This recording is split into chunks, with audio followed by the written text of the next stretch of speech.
Hello everyone and welcome to part 2 of this season review. Now in part 1, which I released 4 months ago, I took a look at the first half of the 2021 Formula 1 season, assessing each driver's performance, giving them a rating out of 10, and I also looked at what I wanted to see in the second half of the season, the best and worst moments. So now the season is over and it really has been one of the best seasons in the history of Formula 1. With drama and controversy on track, off track, some great racing, some iconic moments, and a little bit of controversy at the end, which I will get to. But it has been a season to remember, probably regarded as the best season since 2012, mainly because we finally had a championship battle with 2 different teams and 2 different drivers going all the way to the last race of the season, which is something that we've been waiting for nearly a decade, since Alonso and Vettel did it in 2012, and we finally got that with the 36-year-old veteran Lewis Hamilton and the 24-year-old, not really veteran but not really, young, well he is young but not a super youngster, Max Verstappen, who has been waiting for 7 years to finally have a car to win a championship, because for his first 6 years in F1 he had a car that could compete but wasn't quite the best, and we've been talking about this guy. Is he ever going to win the World Championship? There was people were saying this year, if Max Verstappen doesn't win the World Championship this year, maybe he will never be World Champion. And he did it in controversial circumstances, but as I said, I will get to that later on. But yes, where do we begin with this?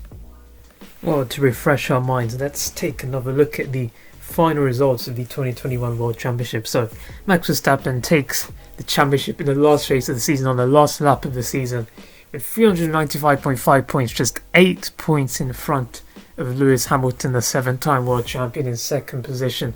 Valtteri Bottas over 150 points behind him, third. Had not probably his worst season at Mercedes, but also the season probably the worst luck he's ever had at Mercedes, potentially as well.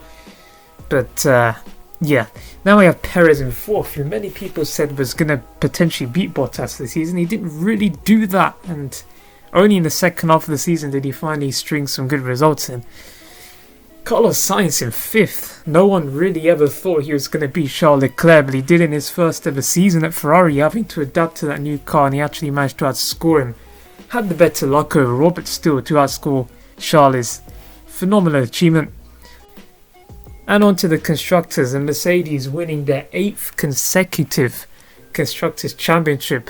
Red Bull ran them pretty close in second, but ultimately Mercedes improved their car throughout the season, mainly with setup. Didn't really bring too many upgrades, but they managed to find their way around with a good setup and won their 8th consecutive Constructors' Championship. Would they ever be stopped in this particular trophy? Well, a Red Bull driver finally stopped them in the hybrid era after 8 years, but they are still the champions in the Constructors' title. Red Bull gave him a good fight in second.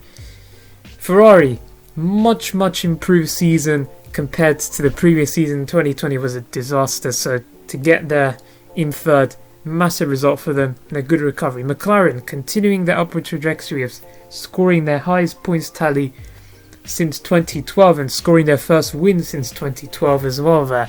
Unfortunately, really lost their way in the last few races since Monza. Really fell off, unfortunately, but still a good result. Alpine forever in the midfield, really. P5, kind of where you expect them to finish.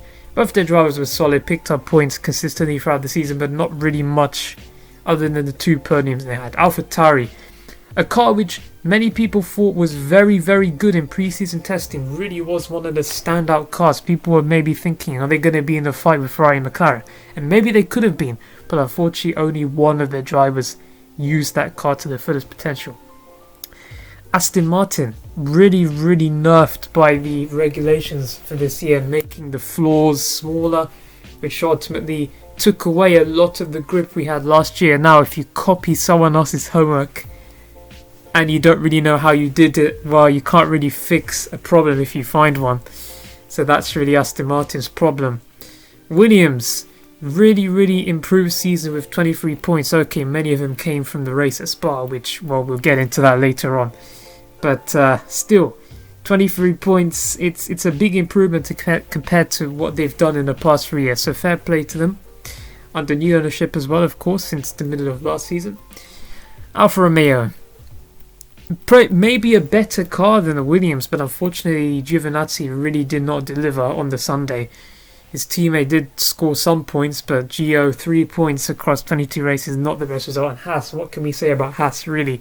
10th place, 0 points, I mean, jeez. Well, they did say at the start of the season, we are not going to work on this car at all, and it clearly showed. Now let's hope that they have built a better car for next season, otherwise it really is going to be pretty embarrassing.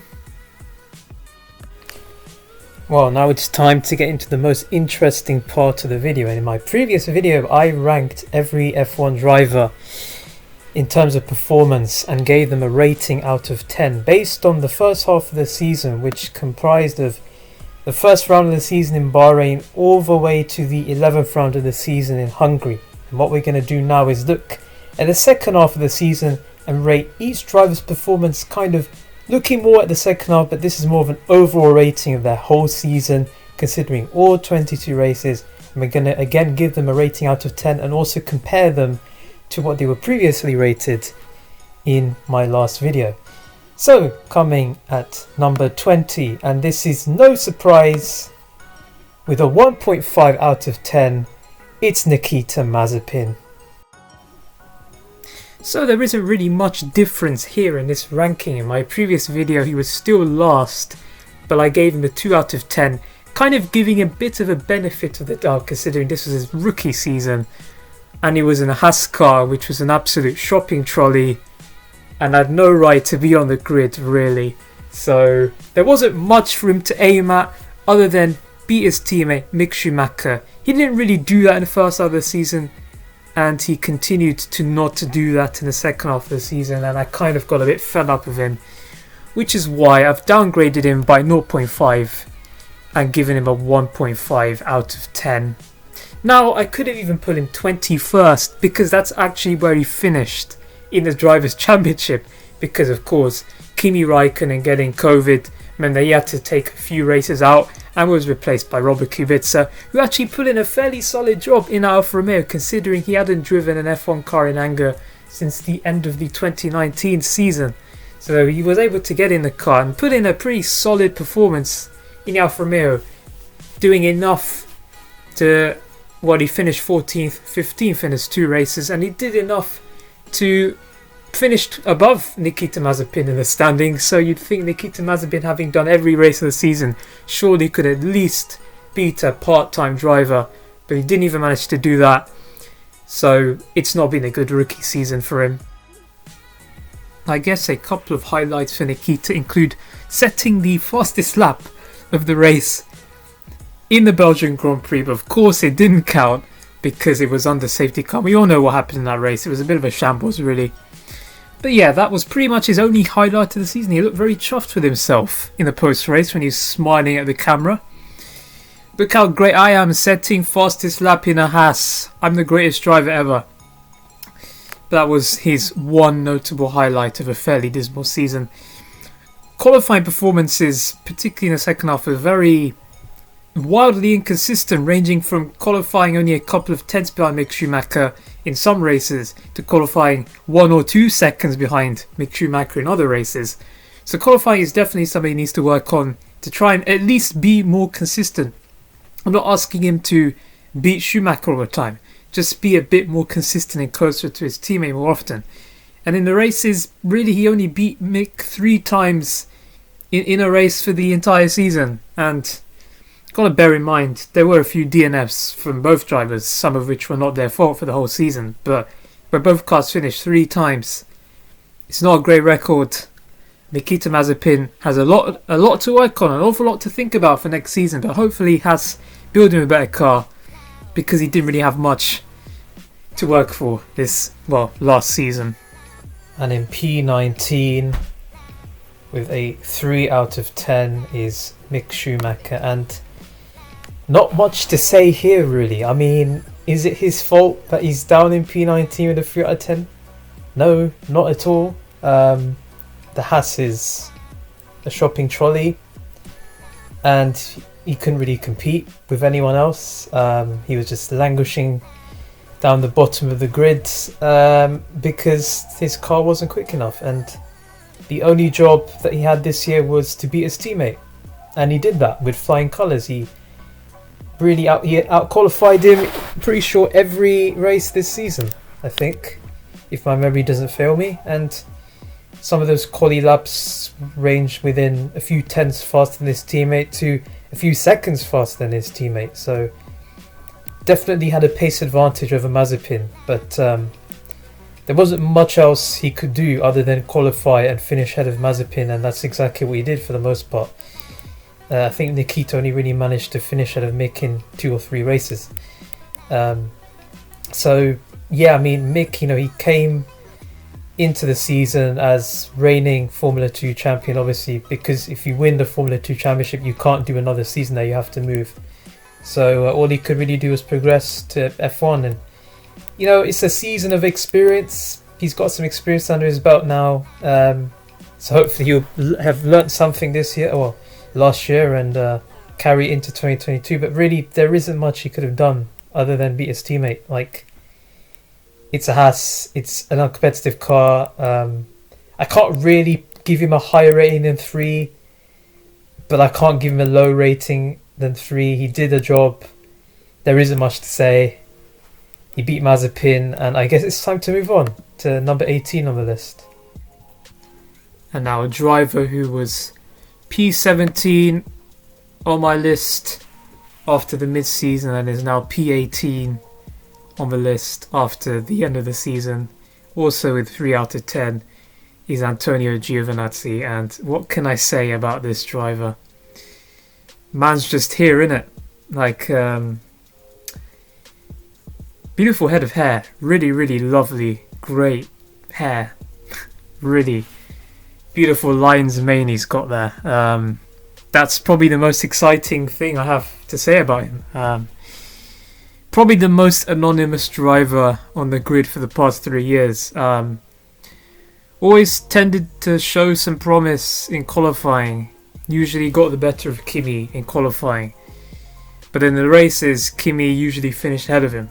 And that's not something that you know to be proud of, because Kimi, as well, he's retired now.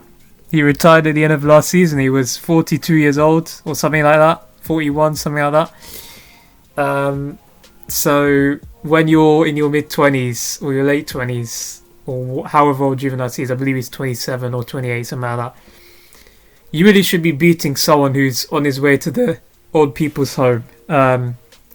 Because Kimi, he's been in the sport since 2001. At this point was a pensioner, geriatric, and he's not actually. Anyone who's above the age of 40 watching this, I'm really sorry. You're very young still. You're full of life. You're not even halfway through your life yet. Don't worry. But Kimi, let's face it, he was probably fed up with F1, couldn't be bothered anymore. So Giovinazzi, to not beat him in the race head to head is pretty poor, if you ask me. Like, Giovinazzi should be the hungry guy wanting to push forward. As I said, showed flashes of brilliance in qualifying, but the race he never really showed anything. I mean, okay, I get it. The Alfa Romeo was either the eighth best car or the ninth best car this season. It was firmly in the backmarker trio consisting of them, Williams and Haas. But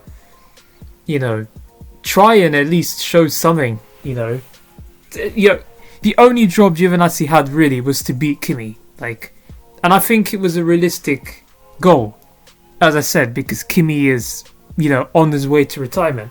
Beat Kimi. But he couldn't do that. And because he couldn't do that, unfortunately, I could only give him 3 out of 10. At least with Mick Schumacher,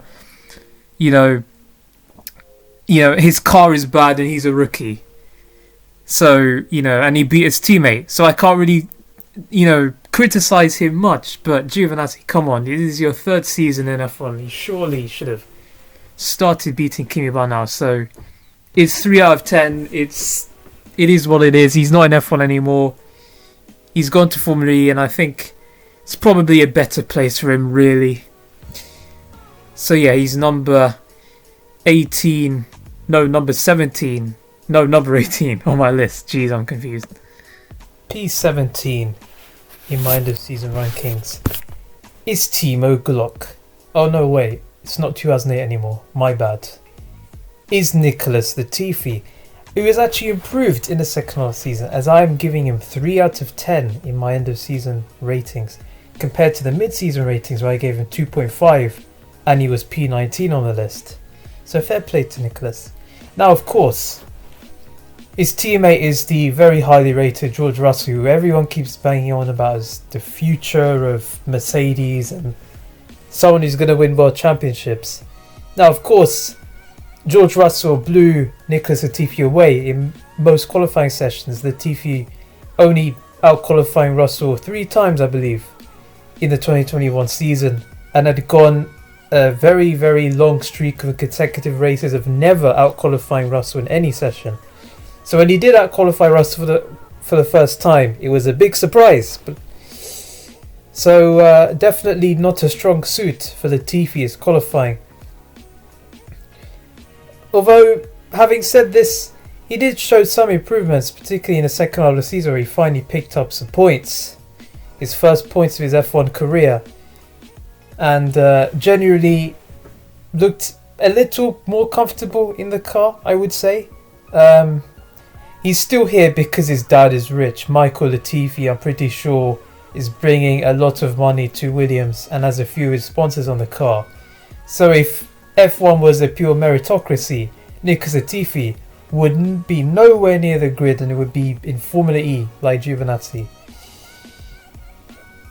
But definitely the thing that he will be remembered for the most, maybe not just last season, not just his F1 career, not just his motorsport career, but maybe his life, is when he crashed in Abu Dhabi and brought out the safety car, which led to all the events that happened in Abu Dhabi, which led to Verstappen being world champion, and a lot of happy faces and angry faces. So yes, Nicholas Latifi is the modern Timo Glock. And he's 17th on the list with 3 out of 10. Look, he didn't beat George Russell.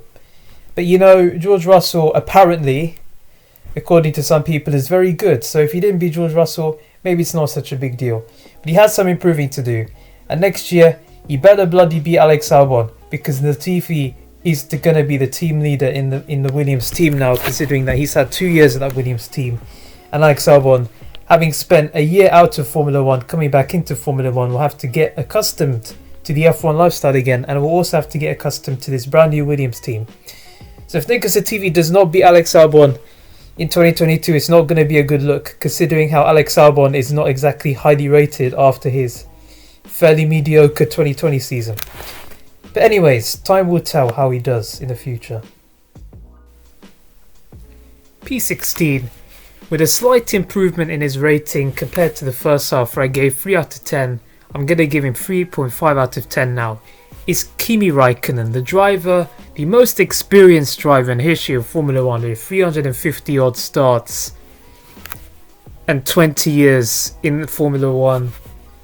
And I felt that his second half of the season was actually better than his first half, because he actually started to out-qualify Giovinazzi a little bit more than the first half of the season, where he really struggled to even out-qualify him once. I think he only did it twice.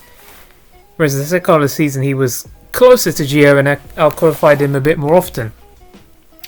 And he brought home some pretty decent points for Alfa Romeo in the second half of the season. He scored 8 points, I believe, in the second half of the season, which, considering how bad the Alfa Romeo was, is pretty decent effort. In fact, he really tried to usurp Williams in the Constructors' Championship, because Williams, after the so-called race at Spa, held quite a substantial lead over Alfa Romeo in the Constructors' standings, and it seemed like there was no way back for Alfa Romeo to usurp Williams. But Kimi, you know, he put 2 good results together in Russia and also in Mexico, and particularly the Russian Grand Prix, which is a very hectic race, very wet race. And Kimi showing his experience really in bringing that Alfa Romeo into the points where it didn't really belong.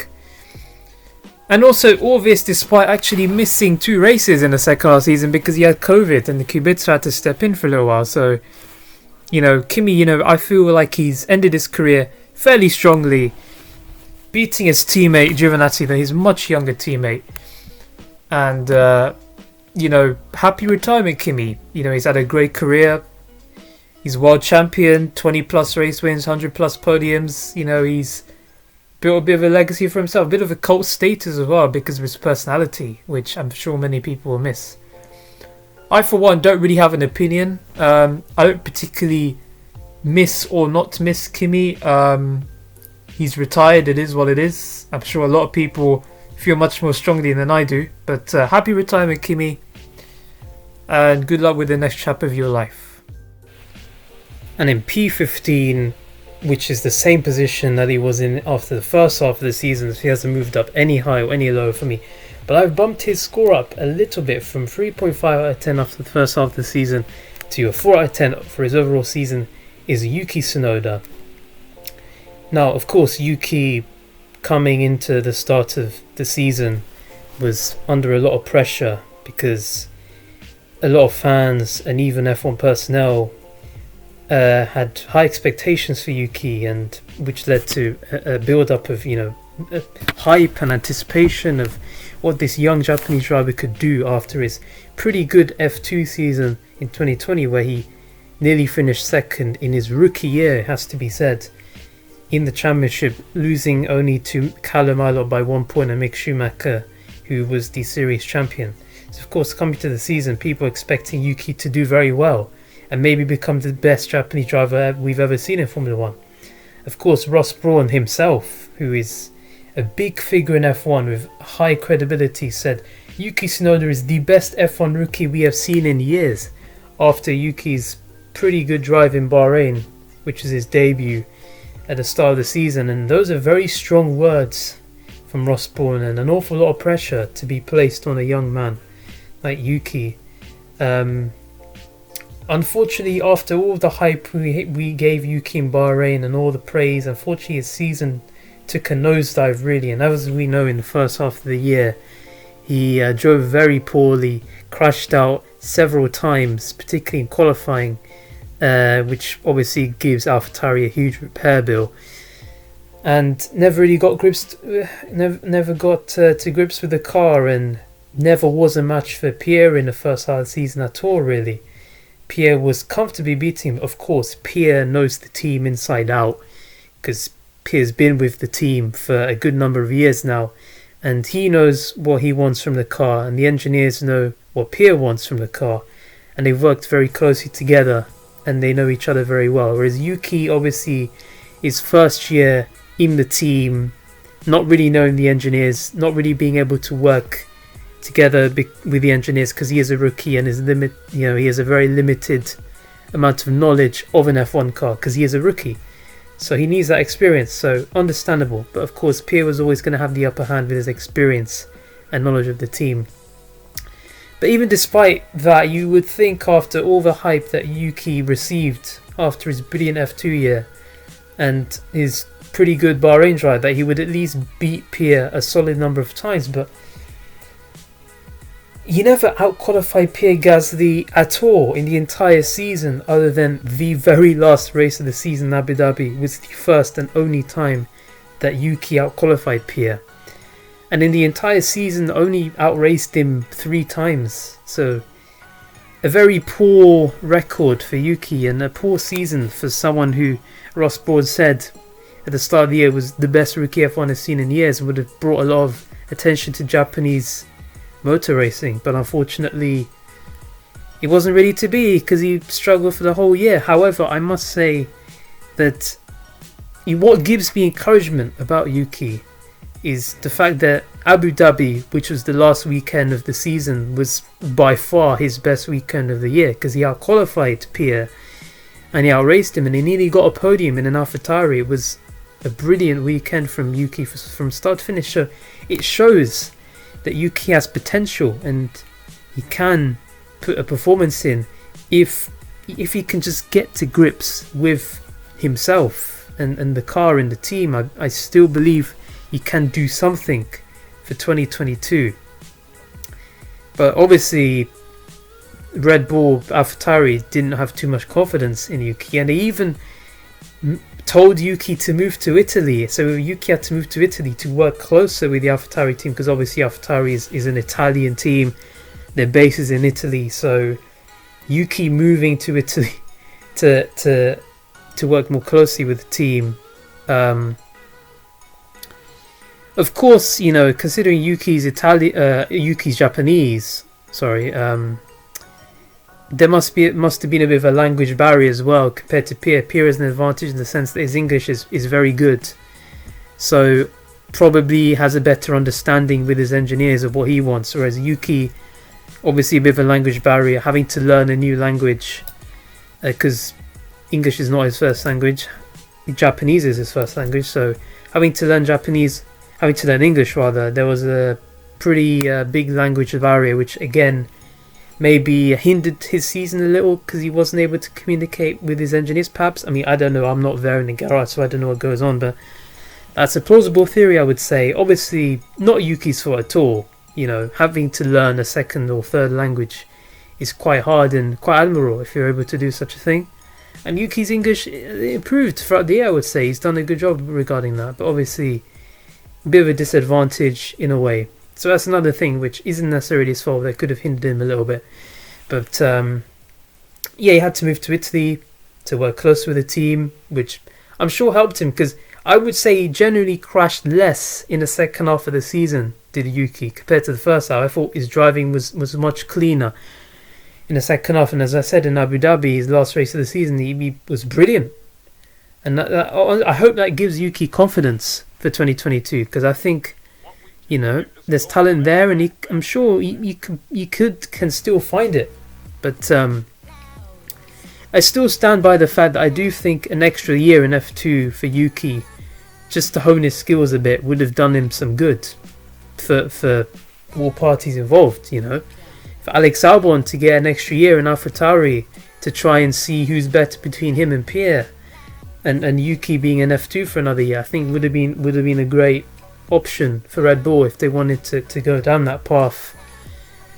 But unfortunately they didn't, and they rushed Yuki in after just one season F2, which maybe put him on the back foot a bit, and Alex Albon never really got that chance to see how he matched up to Gasly. So that's the thing. But yeah, look, I still believe that Yuki can do better in 2022, and he has to do better, because again, a lot of expectation on him after Bahrain. Obviously that's died down again because he didn't have a great year. But I think there needs to be targets for Yuki now, that he must try and at least, I'm not asking him to beat Pierre Gasly overall, because Pierre in AlphaTauri is very, very good. But I'm just asking him to beat Pierre, maybe try and aim to beat Pierre for 50% of the season. Try and, you know, match him basically, is what I'm saying. And that would be a good year for him, good step up compared to 2021. So I think that should be the goal for Yuki. But yeah, 4 out of 10 for Yuki Tsunoda and P15 on my list. And in P14, again, not really moving up or down compared to the mid-season ranking, but he was also P14. But again, I've bumped his score up a little bit, from a 4 out of 10 after the first half of the season to a 4.5 out of 10 for his overall season. And that is Daniel Ricciardo. And I think one race in particular, and I'm sure you all know which race that is, prompted me to bump his score up. And that was of course his win at Monza. But yeah, generally I think the second half of the season for Danny Rick was better than the first half. He still got beaten in qualifying by Lando, but in the races he was more evenly matched, I would say, because for the first half of the season, Danny Rick only finished ahead of Lando Norris once in the entire first half of the season. Whereas in the second half of the season, he actually finished ahead of Lando 5 times. So there was progress there, particularly on a Sunday. On a Saturday, he never really got to grips too much. But on the Sunday, you know, Daniel's performances did improve. But obviously, before the start of 2021, everyone and their mother was expecting Daniel Ricciardo to beat Lando Norris. A lot of people were saying Daniel Ricciardo destroyed Lando Norris. But the complete opposite happened. And obviously it's taken quite a hit on Daniel Ricciardo's reputation. Now people have gone from saying he's a top 5 driver on the grid to saying that he's washed and a fraud and was never that good in the first place. So obviously we can see the reactionary nature of the F1 fan base. Now of course, I'm not going to deny for 1 second that Ricciardo's season last year was very bad. Even though I felt improved in the second half of the season. But he played a part in costing McLaren P3 in the Constructors' Championship. If Danny Rick performed to what we expected him to perform, I'm sure maybe McLaren would have at least had a shot at P3. Might not have won it, because I think Ferrari definitely was very strong in the second half, but would have definitely had a shot at getting P3. So yeah, it really wasn't a good year for Ricciardo. Obviously his highlight of the year was Monza, where he took McLaren's first win in almost 10 years at the Italian Grand Prix, and McLaren's first one too in, I believe, 7 or 8 years or something like that. Actually no, more than that, 12 years I believe. So obviously a historic day for McLaren at Italy. Historic day for Danny Rick getting his first win in about 3.5 years. So it was a long time coming for Danny Rick. His first and only podium of the entire season as well. And look, it was a great drive from Danny Rick because he qualified very highly and he kept his cool. He kept his composure. He won that race almost entirely on merit. However, what I will say is that if Lando Norris had been allowed to fight Danny Rick in the race, because Lando did receive team orders to say, maybe try and hold position here and don't do too much, to which Lando obeyed. I do feel a little bit inside me that if Lando hadn't received an order, was allowed to fight Danny Rick, he might have won, because he really was hanging on to Daniel for the whole race, and was generally the better driver for the whole year. So 2021 was a shock to the system for Daniel Ricciardo, and obviously coming into 2022, brand new cars, fresh, clean slate. He knows the team now. Obviously, Daniel was new to the team last year, in his defense, and didn't really know the team too well, and took a while to adapt to a brand new car with an engine he'd never driven before, different aero philosophy and everything. And Lando, obviously, third year with McLaren, knows the team inside out. The engineers know him. He knows the engineers. Daniel had to get accustomed to that and get used to it.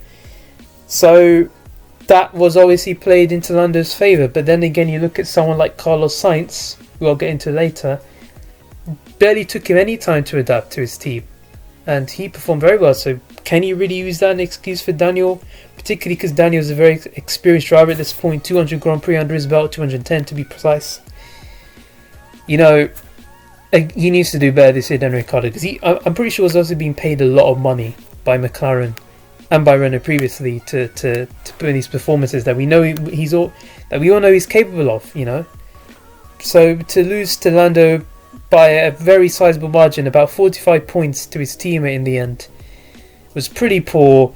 As I said, second half of the season on the Sunday was an improvement, but he needs to improve more if he wants to keep his McLaren seat. 2022, as far as I'm concerned, is a make or break year for Danny Rick. Because if he doesn't perform this year, I reckon he's going to be kicked out of McLaren and maybe not even have a drive in F1 after this year. And who knows, maybe someone like Pato O'Ward, who is, doing very well in IndyCar, could maybe take his place as another Mexican driver on the grid, joining Sergio Perez. But time will tell this year. But I have faith in Danny Rick. I think he can do better. I think he will do better. Do I think he will beat Lando Norris this season? No, I still think Lando will beat him. I think Lando at this point, in that team, in the McLaren team particularly, because McLaren loves Lando, I do think he's settled in very nicely, and I think Ricciardo will have a tough time beating Lando at all this year. But I do think he will be closer to Lando at least. But yeah, overall, a season to forget for Daniel Ricciardo. 4.5 out of 10, P14 on my list. And in P13, and a driver who's actually lost quite a lot of ground in my overall ranking compared to mid-season ranking, but has got the same score of 6 out of 10, is Lance Stroll. And to be honest, it's not really a case of him getting worse. I think his performance has stayed relatively similar throughout the season. I just think a couple of drivers who were initially behind him after the mid-season have elevated themselves and have improved in the second half of the season. But yeah, Lance Stroll, for me, again, much like Antonio Giovinazzi, a very anonymous driver, really.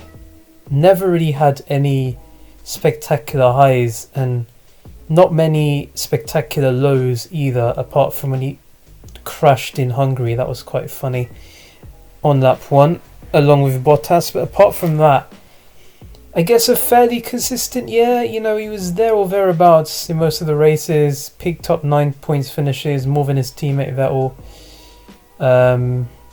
Although, to be fair, Lance has pushed the boat out a little bit with his teammate at times. I think, you know, when he pushed Vettel off the track at Monza, that was pretty sloppy overtaking move there. Yeah, he didn't really give Vettel any space there, so that was a bit of dirty move from Lance.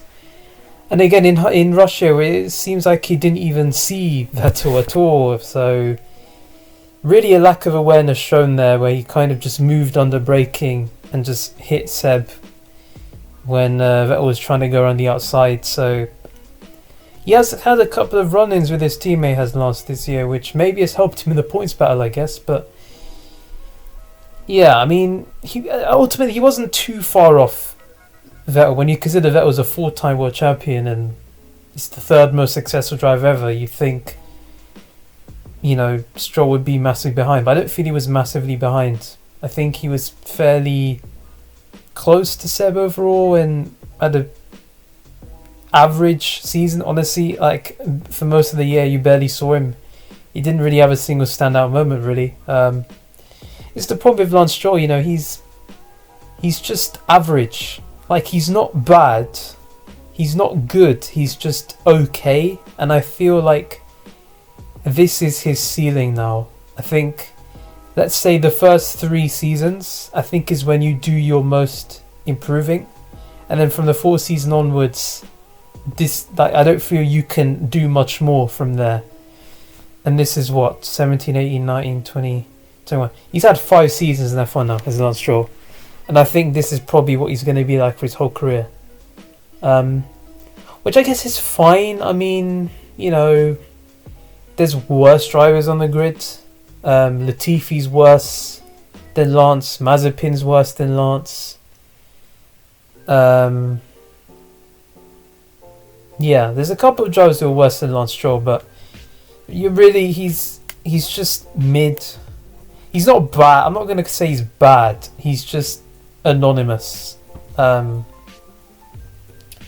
I don't really have any expectations for him in 2022, really. Maybe the new set of cars will suit him much more than the previous set of cars. You have to remember, Lance came into F1 at the start of this kind of wide body, big aero, big tyres era of F1, which has come to an end in 2021. So, you know, 2022 will, I guess, be his 2nd generation that he's going to be driving. 2nd generation F1 car that he's going to be driving. And, you know, who knows, maybe he'll improve. But yeah, he's, you know, 6 out of 10 is, I think, a fair rating. He's not bad. He's okay. He's done alright. But I can't really say much more other than, yeah, 6 out of 10, P13 on my list, Lance Stroll. And in P12, 1 position lower than he was in my mid-season ranking when he was P11, with the same score of 6 out of 10 once again, is George Russell. Not really much to say about his season generally. I mean, he was in a backmarker Williams, so he couldn't really score high positions and accumulate lots of points because he was in an uncompetitive car, and his teammate is Nikita Latifi, who nobody rates because he's a pay driver and not of the good variety. So, you know, I can't really say much about Russell. Yeah, he beat Nikita Latifi. It's not a massive achievement, really. And then we've got people out here saying that he might beat Lewis Hamilton in 2022, and I'm like, hold your horses, mate. This guy, okay, he's called Mr. Saturday. Why is he called Mr. Saturday? Because he's only good in qualifying, and in the races, half the time he bottles a half-decent result because he crashes. But no, look, to be fair, I do feel that he had some good moments this year. He scored points on 4 occasions this year, which is twice as many as his teammate Latifi, but again, that's not saying much. But of course, the highlight of his season was the podium in Belgium. But to be honest with you, it was a Mickey Mouse podium. Let's be real. Like, Spa was not a race. I'll get into that later on in the next part of my video. But Spa was not a race. It was a fraudulent podium. Not his fault. He did an excellent qualifying lap. Russell, no denying that. You know, Russell's quali lap at Spa was absolutely fantastic to out-qualify a Mercedes. I don't know if that's amazing for George or embarrassing for Hamilton and, well, most of the cars behind Russell. But to get P2, probably helped by the weather conditions because the weather was fairly unpredictable and he had a good setup and good tyres. But, you know, still, P2 in the Williams, pretty good. But, you know, the race didn't really happen. And to be honest, the way he celebrated that podium, I'm like, are you for real, mate? you honestly think it's worth celebrating the most fraudulent podium you will ever see in F1 ever, or since, I don't know, Singapore 2008. The way he celebrated that was like he drove 44 laps and got a podium on merit. That did not happen. But look, he put the car where it needed to be and he took advantage. Fair enough. But yeah, look, his teammate was mediocre. He was in a non-competitive car. As far as I'm concerned, George Russell is still, after 3 seasons, an unknown quantity, and that's why I'm not really going to hype him up as much as a lot of people are. So yeah, let's wait and see. Look, congratulations to George on a Mercedes seat. Like, you know, worst kept secret ever. But yeah, he is going to be driving a Mercedes this season, and I look forward to see what he does, you know. I don't think he'll be terrible. I don't think he'll be amazing. I have no expectations. Like, I don't really... As I said, he's an unknown quantity. I don't really know what to expect. A lot of people clearly rate him highly. I'm more of a on-the-fence guy. So let's wait and see how he does. But yeah, George Russell, 6 out of 10. Decent season. P12 on my list. And in P11 on the list, 2 positions lower than he was mid-season, where he was 9th.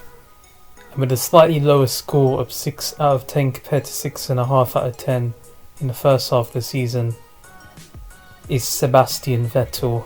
I can't really rate him much higher than Lance, because I also gave Lance 6 out of 10. I don't feel I can rate Seb much higher than Lance, because I feel like he was fairly similar in terms of performance. The reason, I guess, why I'm rating him slightly higher than Lance is because it's Seb's first year in the team. Well, it was Seb's first year in Aston Martin last year. Of course, moving from Aston to Ferrari, where he had pretty poor few seasons in 2018, where he bottled the championship, 2019, where he lost to Leclerc when he probably should have beaten Leclerc because Leclerc was the young guy, and then got absolutely thrashed by Leclerc in 2020. So Seb was kind of wounded mentally, figuratively, coming to Aston Martin in 2021, and yeah, overall I would say not a bad year, probably his best year since 2019, maybe even 2017, I don't know. He didn't make as many mistakes this year. He made a couple when he crashed in Bahrain, although that was basically the first race of the year, so I guess I'll let him off for that. I think he spun once as well. It might have been Silverstone, but I might be wrong. But yeah, I mean, it was his first year in the team. Lance has been in the team since 2019, so Lance knows the team well, the team knows him well, so he didn't really need to adapt at all. Whereas Seb coming into the team, of course, needed that period of adaptability and getting to know his team. So yeah, overall I would say, he picked up the podium at Baku. Great drive in Monaco, by the way, to qualify, pretty high up the grid and finish their top 5, held off Hamilton and Gasly, who were right behind him, I believe, throughout the whole race. I think that was probably his best drive of the year, actually, even better than the podium in Baku, because that P5 was pretty much on merit, really. Came out of nowhere after 4 pretty poor first 4 races of the season were very poor, and then Monaco he found something, in Baku and all that, and then it all kicked off really. I think overall, you could argue Lance Stroll beat Seb in the head-to-head because he finished 10-7 in the races overall. I think he spent about 100 odd more laps in front of Seb throughout the year and had more points finishes. So if you look at the raw stats, you could argue that Lance maybe was better than Seb, but because you have to factor in the context of Seb being new to the team, the context of Lance punting Seb off the track twice in Italy and Russia, which surely would have helped Lance there. And Seb, I would say, generally had higher highs than Lance. Lance was, I would say, more consistent and a more solid string of results, whereas Seb had some pretty low lows, but some very high highs as well. There's 2 races I mentioned, and also Hungary, where he unfortunately got disqualified. But then, for a 4-time world champion, you have to consider the fact that at one point this guy was on target to be the greatest ever. Like, the greatest ever. If you ask people after 2013 if they thought that Sebastian Vettel was going to be the greatest of all time in 5 years, I reckon a lot of people would either say yes or you can't compare eras. And I'm in the can't compare eras camp. But he was well on his way, and to think that he's gone from that 9 wins in a row to barely beating Lance Stroll, who no one really rates. You could say he's an average driver. He's not the worst driver on the grid, but that's really, if that's your bar, that's a very low bar. And for me, the Seb wasn't convincing. I think when you consider his reputation and what he's achieved, you think he probably would have thrashed Lance. And sure, it is Seb's first year in the team, but when you think of the driver quality, the parity, the distance in quality between Vettel and Stroll, most people would say Stroll doesn't belong anywhere near Vettel in regards to where you would rank each of them. But they were very close this year, in 2021. So for me, this year, I would say Vettel needs to step up and show that he is a proper 4 times world champion, because for me, the longer his career goes on, the less convinced I am of how good he actually is. And for me, I'm starting to think more and more that it was just right place at the right time at Red Bull. Because you have to think, if Mark Webber was his teammate. Mark Webber is not exactly a spectacular driver. He was coming to retirement age. He had been in a bike accident, so he was not really at his peak anyway, with those 2 factors considered. And he's probably more of a Felipe Massa, Rubens Barrichello, Valtteri Bottas, David Coulthard level driver. So to beat him in the same car is not that big of an achievement. And then, so Seb did that and he won the 4 titles, fair play. Best car or not, he got the job done, I guess. And then he lost to Ricciardo and he's lost to Leclerc in quite convincing fashion. And it's like, he needs to beat Lance Stroll by a sizable margin this year, because at the moment I see people on Twitter saying Vettel is amazing, better than Hamilton, better than Alonso, in the similar category to Michael Schumacher. I'm like, are you sure, mate?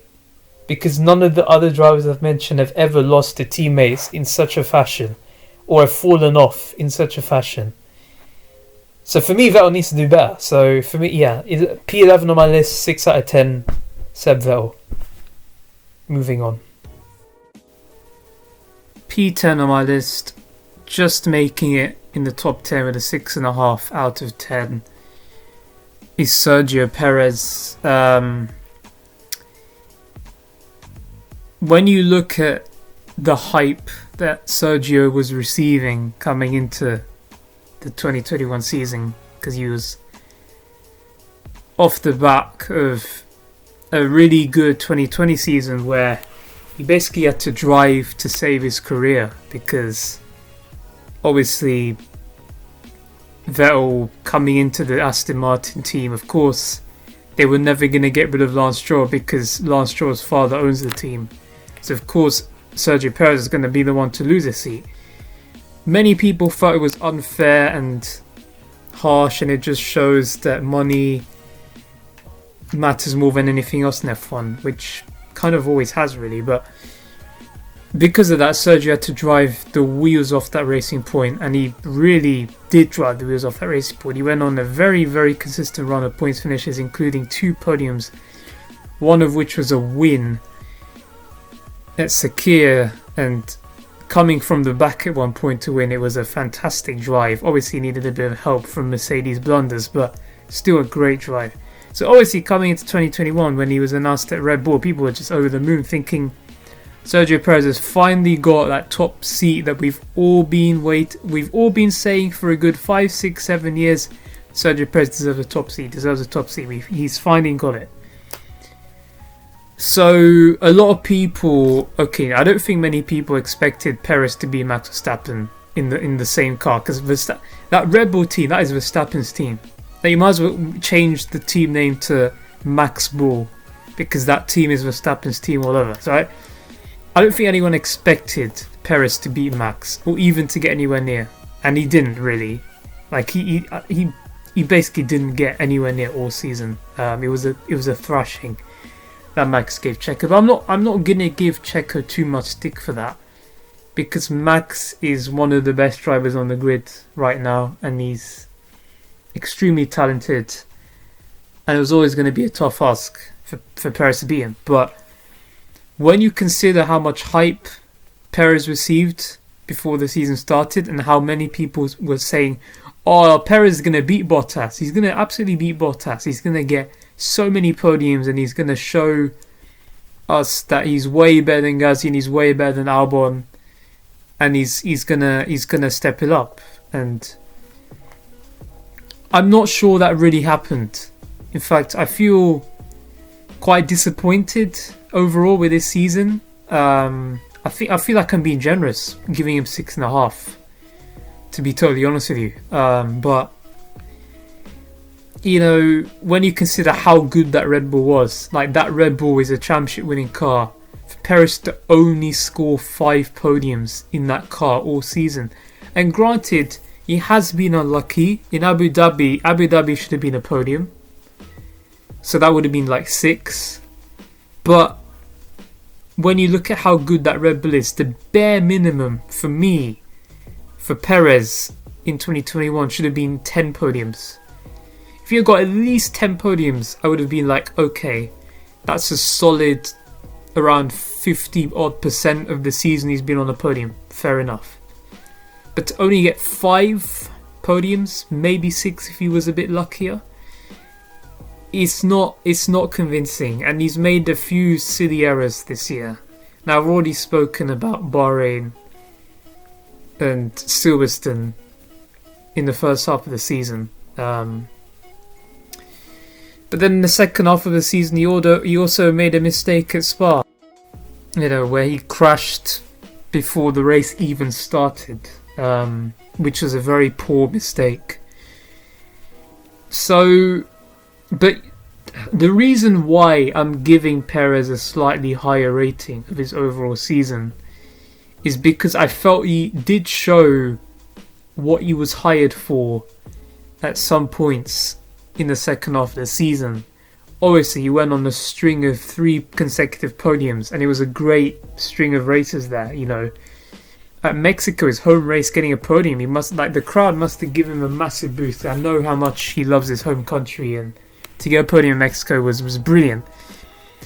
And he also got a podium in the US. But the race which particularly impressed me, and there was another race which impressed me, but 2 races which impressed me, was Turkey. He finished on the podium, but the way he achieved it was absolutely spectacular, because it was tricky conditions, because it was damp conditions, so the track was slippery and it was difficult. But you know, Perez, the fact, you know, he spent a good 9-10 years in the midfield, and it really shows, because in the midfield you have to fight for your positions tooth and nail, always having to battle against other cars, because the midfield is so tight. When you're in the top teams, Mercedes, Red Bull, it's usually you out there on your own, or you with one other car, and you don't really fight people that much. Whereas when in the midfield, you really, really have to fight and hone your skills and show excellent wheel-to-wheel racecraft. And Perez, for me, had the best wheel-to-wheel racecraft out of any driver this season, as far as I'm concerned. The way he defended against Lewis Hamilton in Turkey and in Abu Dhabi was outstanding. Absolutely outstanding. For me, honestly, I look at those 2 moments as the most entertaining moments on track of the entire season. I was on the edge of my seat watching that. The way he defended against Hamilton in Turkey and in Abu Dhabi, he really, really made Hamilton have to work hard to try and get past. And Hamilton couldn't even get past in Turkey. He did get past in Abu Dhabi. But still, you know, that for me shows that Perez might be a crap qualifier, and he really is poor in qualifying, and he will never be good in qualifying, because it's been 10-11 years now. You can't improve your raw pace anymore at this point. But as a race driver, as racecraft, like, you can make an argument that Perez has better racecraft than Max Verstappen. You could make that argument. Max Verstappen, wheel to wheel, I've never seen Max Verstappen wheel to wheel as good as that, ever. Like, that was quality from Perez. But that's the thing, because he didn't achieve enough good results, and because his quality was so bad, which probably is a reason for that, I can't really give him much higher than 6.5, because he lost the second driver championship, let's say, to Bottas as well, quite convincingly. So 6.5 out of 10 for Perez. But, you know, I think he's done enough to warrant him keeping a seat just, but he needs to step it up. So yeah, 6.5 for Perez, P10 on my list. P9 also with 6.5 out of 10, just like Perez. And I've also bumped Bottas up, score-wise and position-wise. He was P12 on my previous list, and he's P9 now. But yeah, Valtteri Bottas, almost the complete opposite of Perez, because Perez is shit in qualifying, but his racecraft is fantastic. Bottas, amazing qualifier, on his day can out-qualify Lewis Hamilton, and that's no mean feat, because Lewis Hamilton is one of the best qualifiers in the history of the sport. So if you're out-qualifying Hamilton even 4 or 5 times a year, that's pretty good. So great in qualifying. In the races, however, his racecraft is non-existent. His racecraft is very, very poor. Very poor. I mean, despite me saying that, he's got 11 podiums in 2021, which really is not bad at all. 11 podiums is really the kind of stats that a second driver in a top team should be aiming for. Like, if you're getting 11 podiums every year as a second driver, you're doing your job. You're doing your job without a doubt. So in terms of podiums, no worries there. But yeah, his racecraft generally was really poor. Like, he just seems really tentative and unable to overtake cars or fight with other cars. You know, he's just always staying there, not really making any ground up. Like, that race in Baku, there's a clip on YouTube or somewhere on the restart of Baku, and he lets like 5 or 6 cars through in one lap, and it's like, what the hell are you doing? You're not defending, you're not fighting, you're doing nothing. You're just driving the car and letting people in much slower cars than you get past. And a couple of times where he should have been a good rear gunner for Lewis as the second driver, and he just lets Verstappen, like Russia, he doesn't do anything. Verstappen just goes down his inside and just overtakes him, and Bottas doesn't do anything. He does nothing. Mercedes put him in a lower grid position to try and hinder Max, and Bottas does nothing. And then and same in Mexico, where Bottas should have tried to block Verstappen off at the start. Again, he doesn't do anything. He just sits there, and it's like he's not looking at where the other cars are around him, and he's very passive. And that's why I can't really give him higher than 6.5, because on raw stats, you look at raw stats, he's not had a terrible season. Raw stats, 11 podiums. His win at Turkey was brilliant, because again, it was wet conditions, as I've said. He held off Verstappen, he beat Verstappen in Turkey, which is what he had to do. Great performance. Probably his only great wet weather race as well, and it was his only win of the year, but it was a great win, drove very well. But yeah, like, as I said, Mexico, Russia was very poor at being a rear gunner for Lewis because he let Max through. Baku was poor because he let all these cars through. Generally, he's just very passive in the races. And that's bad, because if he's going to Alfa Romeo, well, he is going to Alfa Romeo, he's going to be an Alfa Romeo driver this year. Alfa Romeo is not going to be a top team. It's probably going to be a lower midfield team. I'm predicting Alfa Romeo to be the worst team this year, actually. But if you're going to be optimistic, I'm going to say at best they're probably going to be a lower midfield team.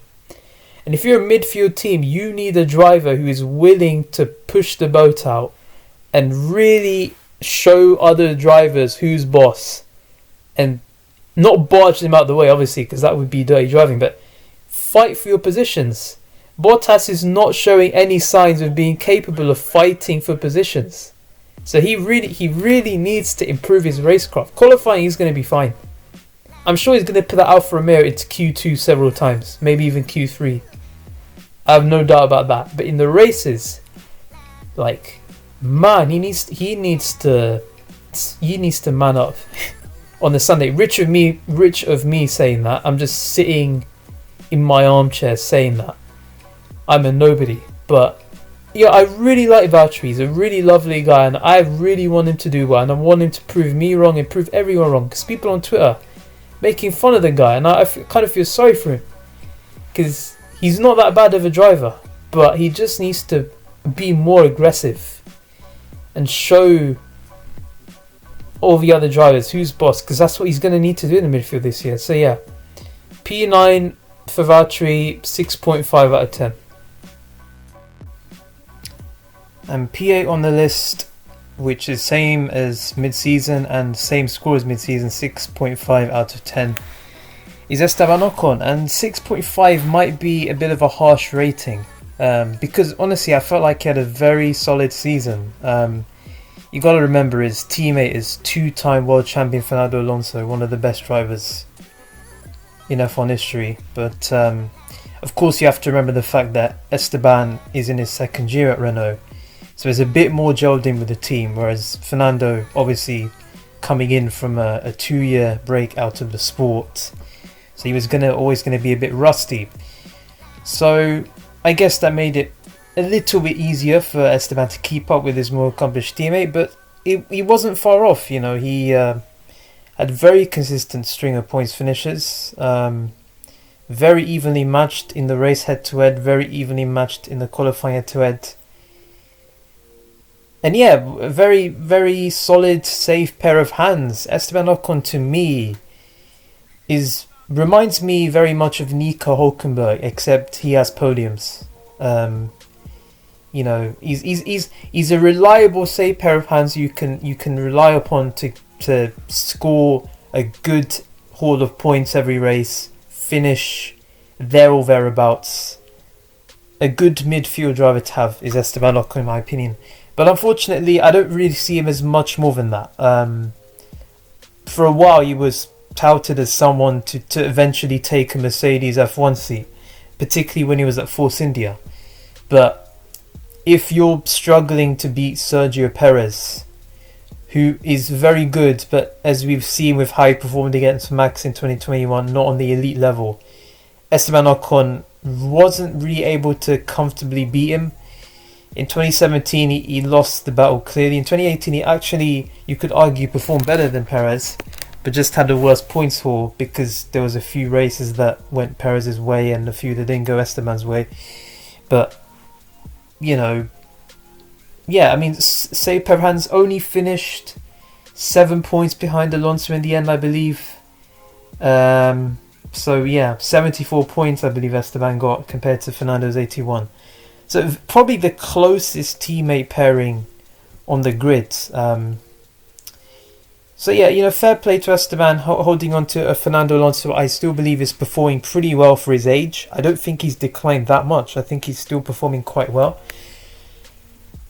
And yeah, a good lineup that Alpine has in 2022 that will always be there to score decent points. So I don't have too much more to say about Esteban because I feel like he reminds me of people like Lance Stroll, people like Antonio Giovinazzi, in the fact that he's very anonymous and doesn't really have too many standout qualities. He's a solid qualifier, solid race pace, nothing too spectacular. Obviously, his highlight of his season in 2021 was the win in Hungary, which you could argue massively inflated his points haul, and maybe you could say that's the reason why he was so close to Fernando. But then you have to remember Fernando had a similarly fortuitous podium in Qatar, which I guess was an abnormal points haul there. So I don't think Esteban is too much to be disappointed about. I do think he probably wants to at least try and beat Alonso. I think that needs to be a goal in the future for Esteban, because Alonso is getting older now. He is in his 40s now, and like at some point he's going to decline. I do believe he already has declined, but he's not declined much. He still performs very well for his age. I think at some point, because Esteban should theoretically be in his prime, he needs to start aiming himself at trying to beat Fernando. But anyways, 6.5 out of 10. P8 on my list, Esteban Ocon. And because Alpine's teammates were so closely matched, I could only put Alonso in P7, just the one place above Esteban. Because I am going to put Alonso slightly above Esteban, and I'm giving him 7 out of 10 as well as his score here. Because you have to remember, Fernando's had the 2-year break out of F1. He was new to, well, not new to the Alpine team, because he has driven for this team in the past, but probably with different staff, different people in the team. Whereas now it's probably a few new faces that you had to get used to. But yeah, he had a 2-year break. He was the guy who was a bit rusty in that Alpine seat. Esteban had already 1 year as Renault the previous year, so he was a bit more comfortable. So Fernando needed a bit of time to get used to the car and everything. And you also have to remember that, as I've mentioned before, he is in his 40s now, and he also had a cycling accident before the start of the season, which left him with, I believe, a broken jaw, which meant that he had to race with some metal in his jaw for the whole season, I believe. So obviously he had some setbacks and he had some problems to deal with. But again, I thought he was very good. Very good season, very solid season, very consistent. Got some very solid points for Alpine throughout the season, and really didn't take too long to get used to his not new team, but fairly newish team, kind of, and was able to get on top of Esteban in the end. Only just, as I said, very close teammate pairing here, but was just about able to get on top of Esteban, and yeah, I mean, good return. Not bad for someone with a broken jaw, with a metal jaw. I think he had that removed, actually. I think he had surgery before the start of this year, so he's got an actual proper jaw now. But yeah, you know, he's really 40 years old and really not showing too many signs of decline still. I feel like qualifying is probably the first thing to decline. I think you lose your peak, raw peak speed, which is what you do in qualifying. I think that's the first thing you lose, but the experience, the racecraft, the management, that all comes with experience and doing races, and he's got so much experience now. I think he can still very much perform to a high level on Sundays, I think, for a good couple of years. And he seems very hungry, he seems very motivated. This whole L plan thing, which has really picked up some speed and was even written on the back of the Alpine rear wing last year. Fernando wants to win, and he wants that third world title. Do I think he's going to get it? No. Because as much as I have faith in Fernando, I do not have faith in Alpine. And I do think they're not going to do much, because they're just permanently a midfield team. But still, Fernando, solid year, 7 out of 10, 7th on my list. And now we move on to the 6 drivers who I've had a really brilliant seasons, really fantastic, have been amazing from start to finish. Maybe a couple of errors in there, but overall very, very good performances. And in P6 on my list is Pierre Gasly with 8 out of 10. Now, of course, in the mid-season, he was P4 on my list with a 7.5 out of 10. But I'm putting in P6 here. But he's actually getting a higher rating of 8 out of 10. So he's not even got worse in the second half. He's actually still performed very well. It's just that there's a couple of drivers who've elevated themselves further. But, nothing of his wrongdoing, really. Like Pierre, probably you could say a mirror of his 2020 season. I would say his 2020 and 2021 seasons were very similar in the fact that he was in AlphaTauri for both seasons, and he was picking up consistent points finishes, consistently putting his AlphaTauri in the top 5, in the top 10. Brilliant qualifying results, and destroying his teammate, which in 2020 was Kvyat and in 2021 was Tsunoda. His qualifying particularly has been absolutely exceptional. The fact that he's putting that AlphaTauri consistently in the top 6 in multiple races, which means he's out qualifying Ferraris and McLarens, and those cars are probably faster than the AlphaTauri that he was driving. So to put his car so regularly in the top 6 and beating faster cars in qualifying is phenomenal. Like in qualifying he was absolutely fantastic. Yeah, there's no taking that away from him. And because he qualifies so well, it helps him to get good race results. Again, just like in 2020, he had that one podium, which was a win at Monza. This year, he had the one podium, which was in Baku, which was a third. And to further, display how, it's a mirror season of 2020-21, very similar seasons. In 2020, he scored 75 points in total after 17 Grand Prix. After 17 Grand Prix in 2021, he scored 74 points. So very similar trajectory. And of course, because we had 22 races last year, he scored 110 points overall, which is the first time he's broken the 100-point mark. So, fantastic season, utterly demolished his teammate. He wants that Red Bull seat. He keeps saying, a couple of weeks ago now, he said, or maybe even this week, he says, I really want the Red Bull seat. I'm gunning for the Red Bull seat. He's got the Red Bull seat on his mind. But I do feel, Pierre, that he needs to move on from Red Bull. Like, his 2019 with Red Bull was abysmal, really poor. And apparently, I don't really want to say definitely, but apparently he didn't work very well with the team and was quite critical of the designers and the engineers.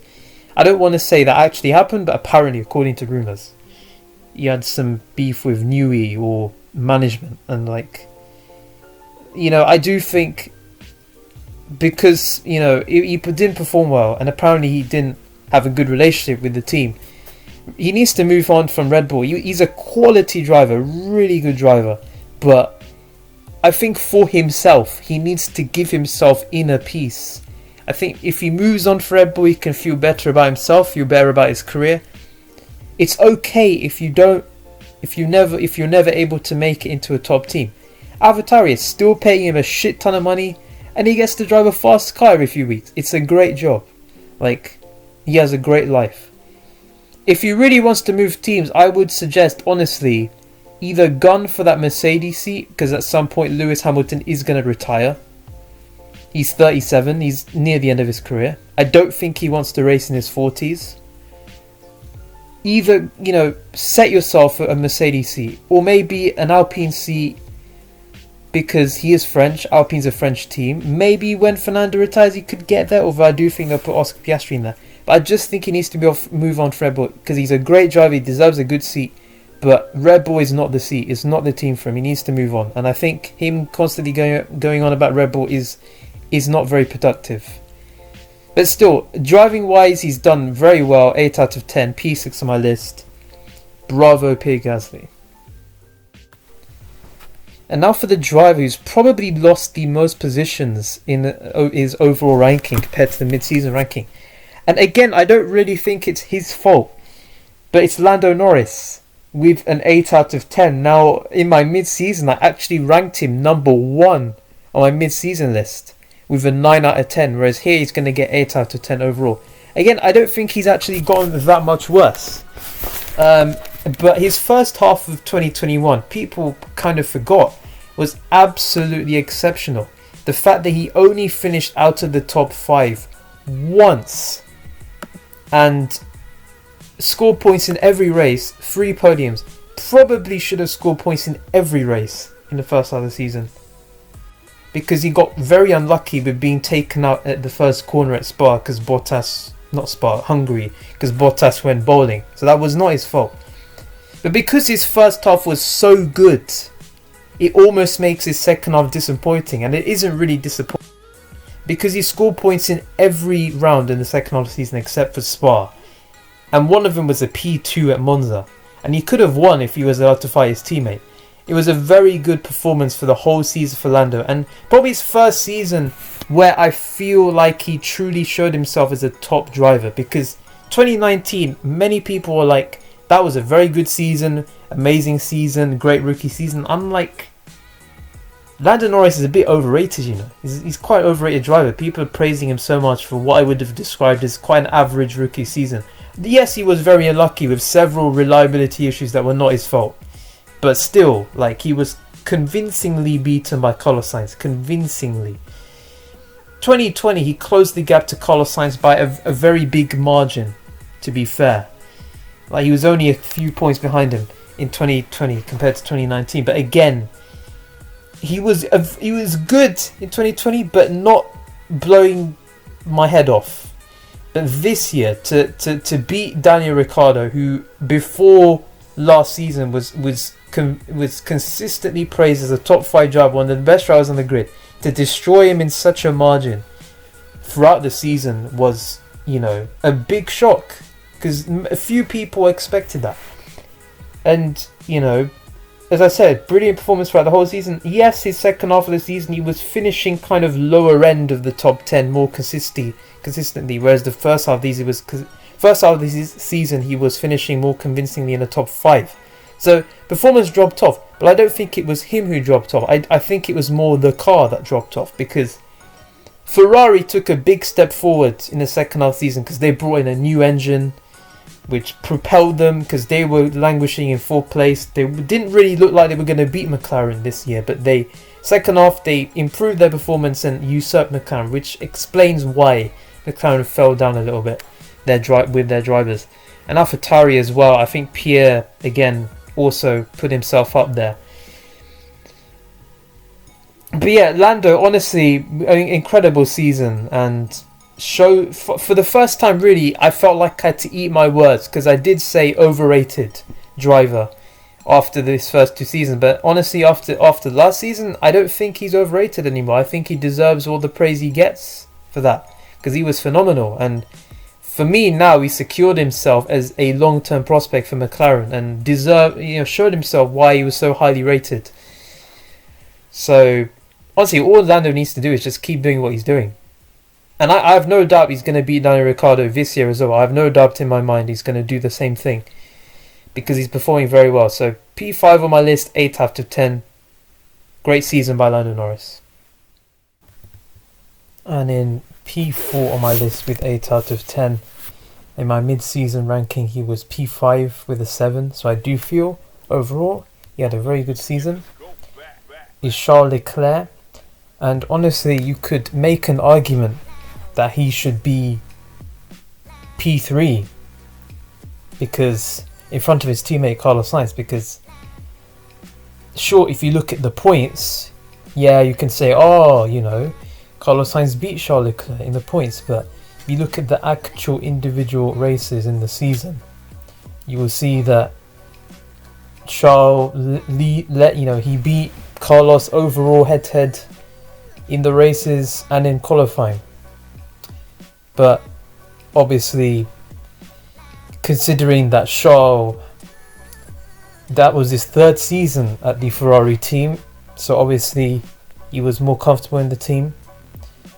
Many people were suggesting that Charles would have an easy time at Ferrari in 2021, and that he wouldn't have anything to worry about because he beat a 4-time world champion in 2019 and 2020 convincingly, especially in 2020. It wasn't even close.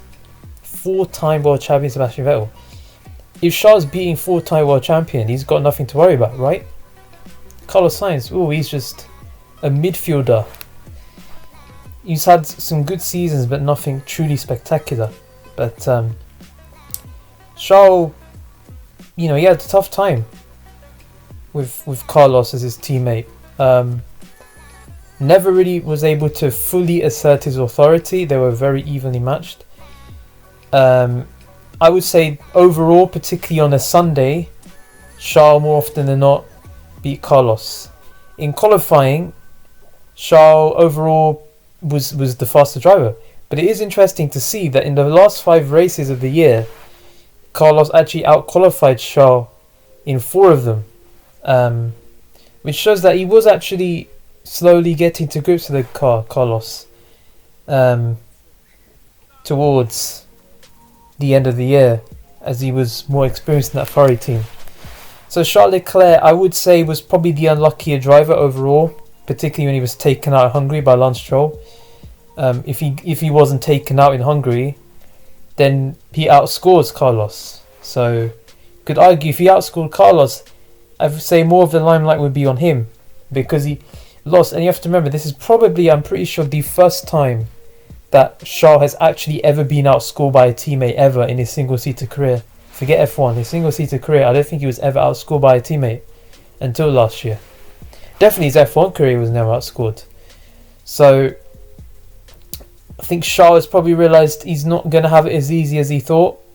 He's got something to think about. I still think he's the better driver than Carlos. I just think he's quicker, he's more talented, and I have more faith in him to bring the World Championship to Ferrari than Carlos. Carlos is just a very consistent, solid, dependable driver who's always going to bring a good, solid haul of points. And maybe even the occasional podium or win. But for me, Charles is the more raw talent and the more exciting prospect for the future, I still maintain. And he's younger than Carlos, so he has that at his advantage.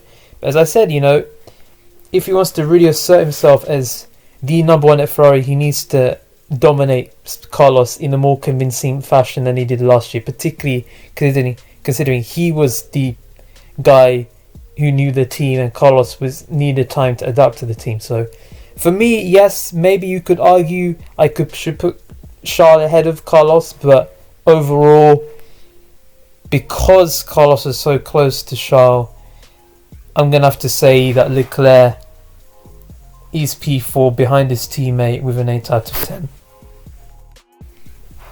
Big mover on the rankings then. Carlos Sainz, P3, 8 out of 10. My mid-season I put him P6, which was still very, very respectable with a 7.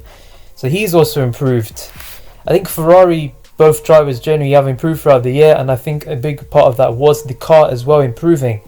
But they beat McLaren to P3, and I feel like one of the reasons why they beat McLaren to P3 is both of their drivers performed to a high level. Whereas at McLaren, only one of them performed to a high level. So that was one of the factors that decided it. But yeah, Carlos Sainz, before he joined McLaren, he wasn't really much. No one really spoke about him all that much, really. He didn't really build a name for himself. He was basically much like Hülkenberg 2.0 in the sense that he was just okay. He wasn't bad. He was solid, I guess. But very anonymous. Maybe like Giovinazzi as well, you know. Just there or thereabouts, you know. In 2015, he was beaten by his much, much younger teammate Verstappen. Yes, he beat Kvyat, and, you know, that was all well and good. But then, 2018, he loses to Nick Hülkenberg, and it's like, his stock surely must have dropped a lot in 2018. Yes, fairly new to the Renault team, but losing a season to Hülkenberg, who is not extremely highly rated himself. You think Carlos is just going to be a bit of a journeyman, only there because of his name, because he's the son of multiple World Rally champion Carlos Sainz Sr. So, but you know, since joining McLaren the past 3 years or so, he's improved every single year, and he's shown himself.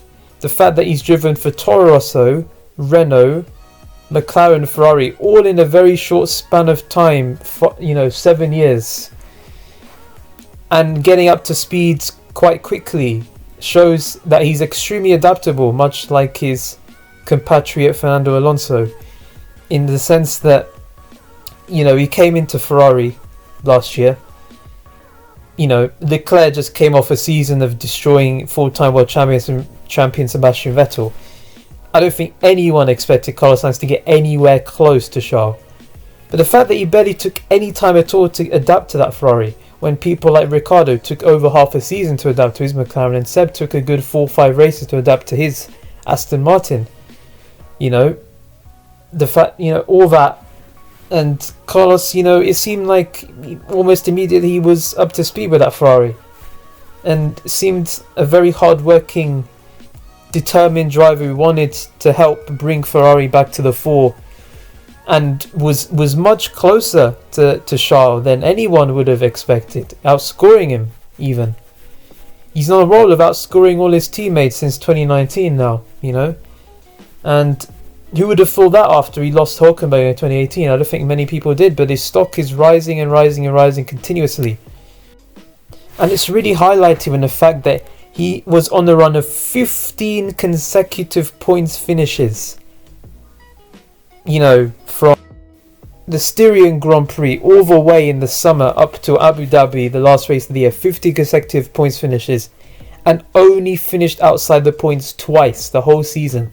So he was one of the drivers who was picking up points every single race almost. And, you know, as I said, I maintain Charles is the guy that will bring Ferrari the World Championship. I have no doubts about that. I think he's quicker. I think he's more talented. But Carlos Sainz, calling him number 2 almost is a disservice and disrespectful to him. I don't think I could call him number 2. You know, I think number 1.5, because I think he's only slightly worse than Charles. And Ferrari have got an absolutely fantastic driver lineup. You could argue the best driver lineup out of anyone. And the reason why I say that is the Mercedes lineup, one driver in that team, George Russell, is unproven. We have no idea how good he is. He's unknown quantity. Red Bull, yeah, sure, Verstappen's great. Perez is okay. I don't think he's as good as either Ferrari driver. The Ferrari lineup, you can argue, is the best lineup on the grid. Like, they're both Carlos, Charles, absolute top drivers. The exact drivers Ferrari needs. They're going to mount a challenge. I've never had more faith in Ferrari ever in a good 10 to 12 years as I've had this year, where I really feel like maybe they might win the championship this year because their driver lineup fills me with so much hope. But yeah, Carlos Sainz, P3 on my list, 8 out of 10. Phenomenal season. And now we enter the top 2, and whichever way I put these two, there's gonna be some people getting salty at me and having a cry. And all I can say, if you're gonna have a cry over a little ranking of who I think is better between Hamilton and Verstappen, get over it. It's my opinion. Who cares? It's no big deal. But of course, someone had to be second and someone had to be first. And for me, number 2 on the list with 8 out of 10, Lewis Hamilton. A slight bump up after the mid-season where he was third with a 7.5. I thought, you know what? He actually drove extremely well since Brazil to claw back what almost seemed like an unassailable lead that Verstappen had. You know, it almost seemed before Brazil like Verstappen was absolutely going to be world champion, and Lewis Hamilton damn well nearly won it in the end. But ultimately, the reason why Lewis is second on the list with 8 out of 10 is ultimately I feel he made too many mistakes this season that we have not seen from him, particularly in seasons like 2018, which for me was Hamilton at his absolute peak. It was 2018. He didn't make any mistakes that year, and that was one of the big reasons why he won that title, because he put Vettel under pressure and Vettel cracked under pressure, because Lewis made no mistakes and Seb did. Whereas this year, you know, I do feel like he's starting to lose his edge a little bit. If you look at Imola, for example, where he crashed and was very lucky to be saved by the red flag because of Bottas and Russell having a crash, that could have been a disaster for Lewis. Monaco, where he was nowhere really for the whole weekend, was being comfortably beaten by Bottas until Bottas had, you know, the unlucky pit stop which ruined his race. Baku, again, Hamilton, the win was there. The win, he should have had the win. The win was in the bag, you know. But, you know, he fluffed that up by flicking a switch on his wheel and bottling the win there, you know. Silverstone I put mostly down to Lewis. I feel like, was it a racing incident? Yes. Verstappen maybe a bit of blame. Maybe he could have gone a little wider. But ultimately I think Hamilton was the guy who was mostly to blame for that crash, because he was behind into the corner. He went slightly wide and kind of went into the side of Max and ended Max's race. Now, not all of his mistakes cost him the title. Even at Russia, he really drove quite badly in qualifying. I think he crashed twice in qualifying, or made 2 mistakes in qualifying. I think one of them he hit the pit wall, and another one he spun, I believe, if my memory doesn't fail me. So, you know, a season with, you know, a good few amount of errors for Hamilton. And as I said, not all of them have costed him any sort of result. A lot of the times he's actually been able to rescue the situation either through his own skill or some luck. But, you know, again, like, he made a few too many mistakes, and some of these mistakes costed him a lot of points, which ultimately costed him the title. If he didn't make those mistakes, he would have won. So ultimately, yes, the whole Abu Dhabi thing, which maybe if you really want me to get into it, I can get into it. I don't want to talk about it much, but I don't think you can entirely blame Abu Dhabi, because I think Lewis himself has some blame for why he lost the title. Yeah, you know, he beat Bottas convincingly, which, you know, he has done since 2017. Bottas has not been able to touch him. Lewis has destroyed Valtteri in qualifying and the race for the most part. And honestly, since Brazil, the last 4 races of the year is the reason why I've actually elevated him from a 7.5 to an 8. His performances since Sao Paulo were fantastic. In Sao Paulo, he qualified on pole, smashed it, then got very unlucky with this disqualification, then had to start last in the sprint, overtook several cars, and I believe finished 5th in the sprint, I believe. Of course, had the grid penalty, started 10th, and somehow still managed to win the whole race. You know, that was one of the best drives of his whole career, and it showed he meant business. And at that point, it's like, ooh, we cannot count Lewis out now. Again, Qatar won the race, did what he had to do. Saudi Arabia, bit of a strange one. I think Max and Lewis both pushed the boat out a little bit, and both kind of did a few weird maneuvers in that race. You know, there was Verstappen kind of overtaking off the track, and then Hamilton going into the back of Max. Max maybe brake checked him, but again, Hamilton had space on the inside. He could have taken that space. But still, you know, he was the one who ended up winning, took the fastest lap too, took all the points available, 3 consecutive wins in a row.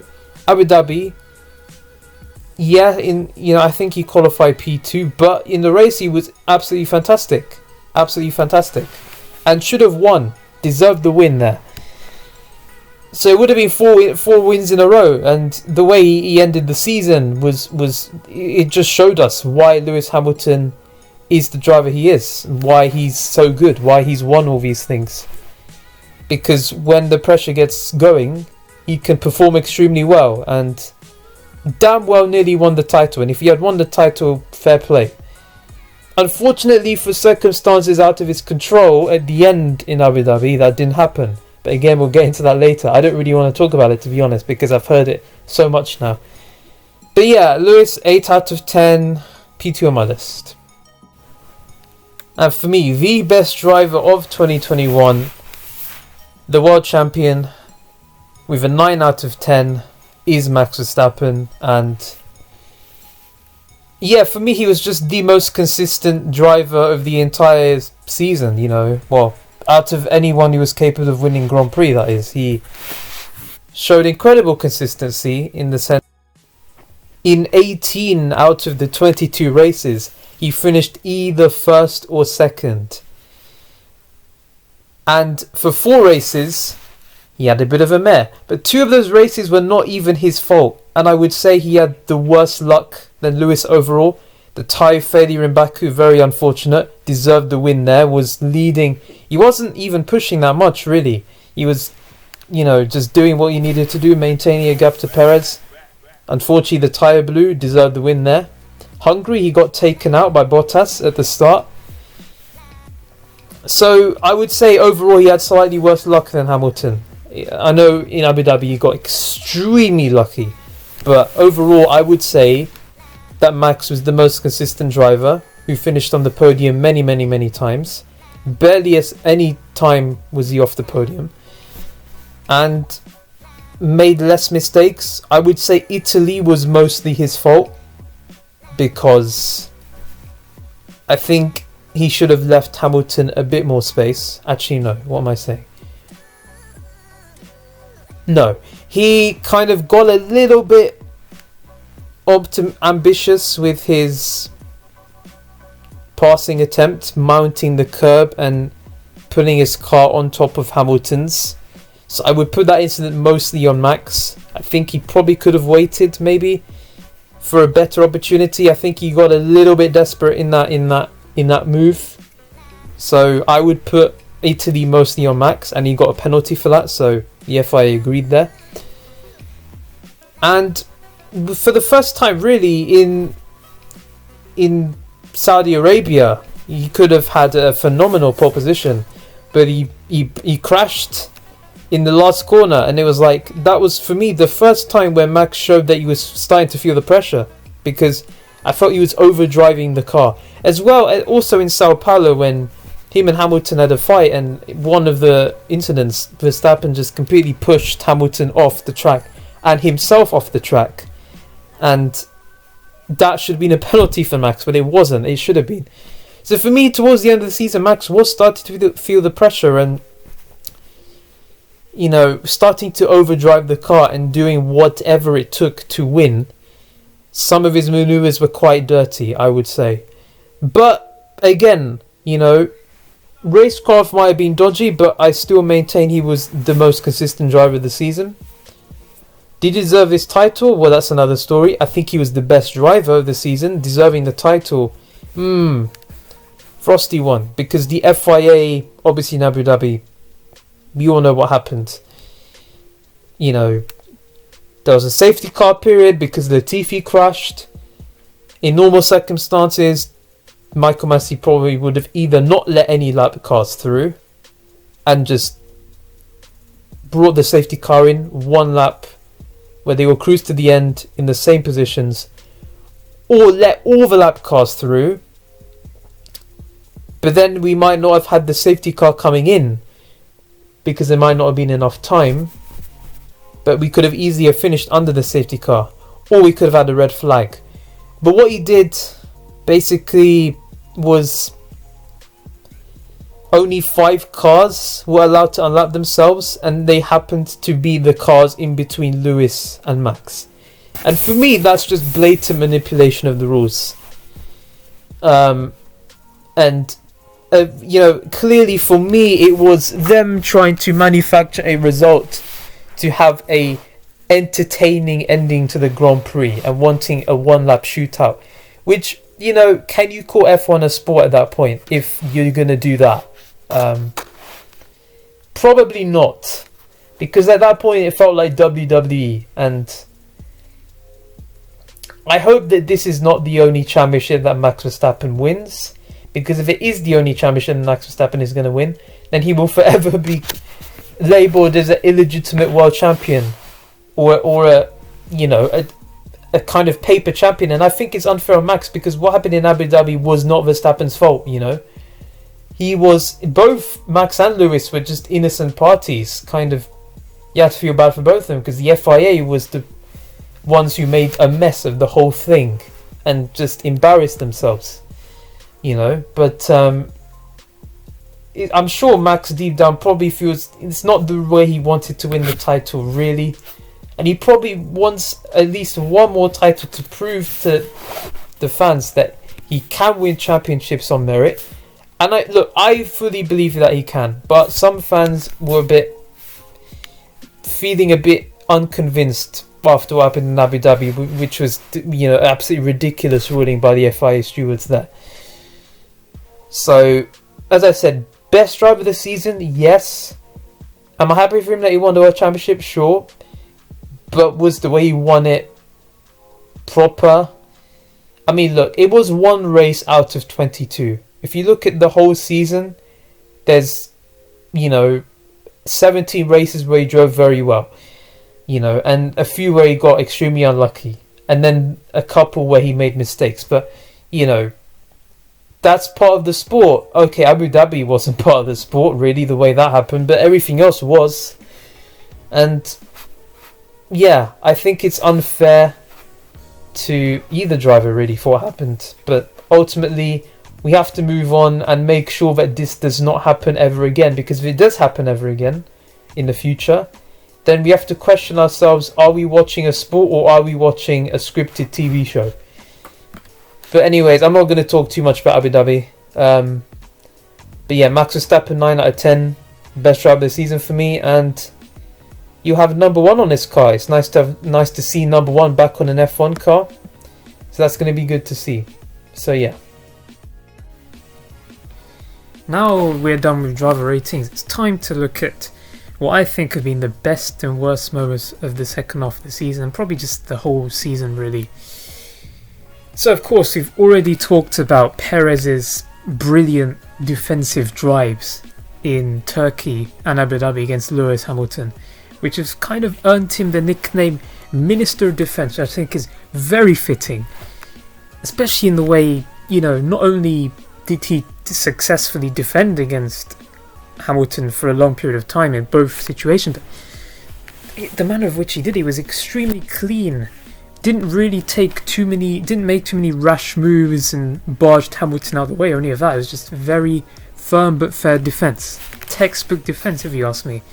And for me, Perez's defensive moves there in those 2 races are probably my on-track moments of the season, just because of how thrilling they were to watch. And I think especially because it's been such a kind of chaotic season in terms of racecraft. We've seen plenty of drivers just barging each other out of the way, or punting each other off, and not really much in the way of clean, actual fair racing, particularly because Hamilton and Verstappen are 2 drivers who've really gone at each other. Verstappen is really that guy who just sends it and just recklessly sends it, and kind of win or crash driving style. And then you look at Hamilton, he's also someone who can be conservative at times and play it too safe, and other times just forces the opponent off the track on multiple occasions. So yeah, it has been very cagey between those two. But Perez for me is quality racecraft. So For me, that's the on-track highlight of my season. But the best race of the season for me, and I'm sure there's plenty of bias in this, as a McLaren fan, I have to give it to the Italian Grand Prix and a Ricciardo fan, because, you know, as a McLaren fan, it's just been such a bumpy ride since 2013, you know, like, we've come nowhere near a podium from the second race of 2014 up until the penultimate race of 2019, you know, 5 years without a single podium. And the McLaren Honda years were such blunder years for the team, and they were just nowhere, and they were just the laughing stock of F1. And there was the whole Fredo gate, where McLaren were handing out their workers Fredos to cheer them up, and it was such a miserable period. But then Ron Dennis, as much of a legend he is of F1, and I genuinely think he's one of the greats of F1, and I think he should be appreciated more than he currently is. I think it was the right time for him to go. Zach Brown and Andrea Seidel have breathed life into this team, you know, and they've been progressing since 2019, getting stronger every year, but we were still waiting for that win. When was that win going to come? And it finally came at Monza. And not only was it a win for Daniel Ricciardo, and a shock win, considering the season he's had, but it was a 1-2 for McLaren, their first 1-2 since 2010. You know, it's been such a long time since their win, and even longer since their last 1-2, and they finally broke the duck. And I really hope it's positive signs moving forward into the new era of F1. But yeah, you know, I was watching that race live. Obviously, you know, when they crossed the line 1-2, I was just shouting my head off, and I brought out the Rocket Red Victory T-shirt that they used to have in the Vodafone era, and I just wore it for a bit, and it was just nice to wear that T-shirt. Yeah, it was fantastic. You know, the race itself, probably, if I look back, it probably wasn't that exciting. I mean, obviously there was a whole Hamilton-Verstappen crash, but that was quite messy, wasn't it? But you know, other than that, it was just them leading the pack, really. And yeah, it was just brilliant to see McLaren finally on top. As a McLaren fan, it really was just a great sight to behold. So for me, Monza was the best race of the season, without a doubt. And now we move on to my least favourite moments / races of the season, and some of these are going to be on track, some of these are going to be off track. In terms of on track stuff, I'd have to say either the Spa farce, really, that happened at Spa, which at the time I think we gave the FIA a lot of stick for that, because we wanted a race and we didn't get one. I don't think, you know, with hindsight looking back, I don't think there was an awful lot more they could have done. The weather was terrible. Reorganising the race would have been logistically quite difficult, I think. You know, having to rehire all the marshals, they might not be free the next weekend or whenever. And all that stuff, reschedule flights or whatever. You know, that would have been quite tricky probably. And the weather was bad, so I understand them not racing, but I do think that asking them to do 2 laps under a safety car, and just so that they can just call it a race and be like, oh, we're not going to refund you. That was a race. You're not, you know, all the people who paid to watch that are not going to get their money back, because that was a race, mate. 2 laps, and it's like they actually got points for that. They got points for 2 laps under a safety car. For me, the best thing morally would have been to not drive at all.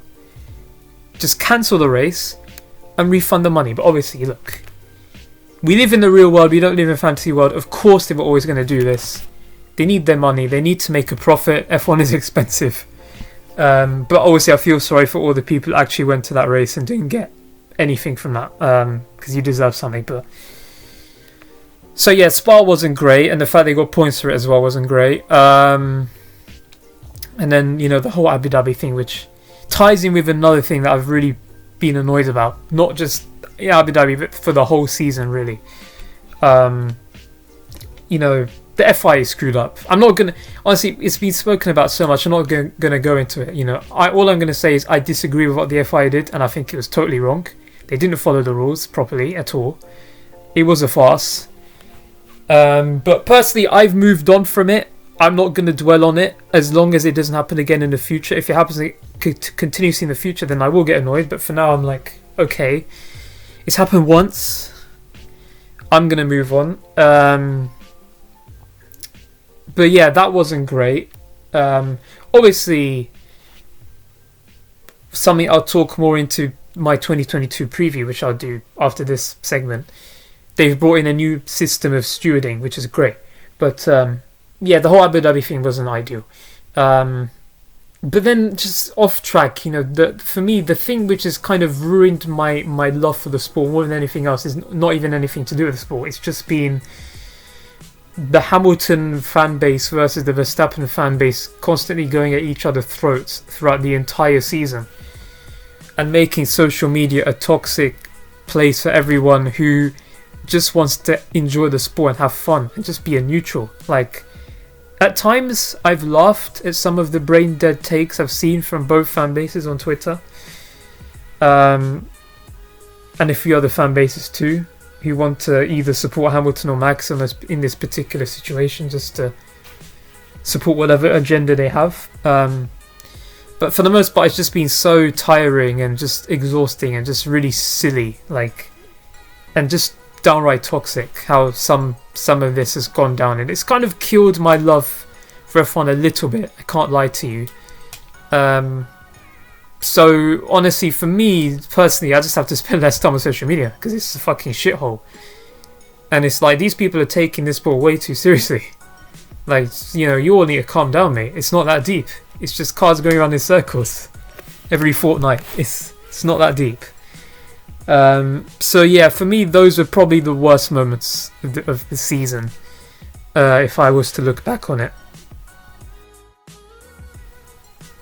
And now we turn our focus to 2022.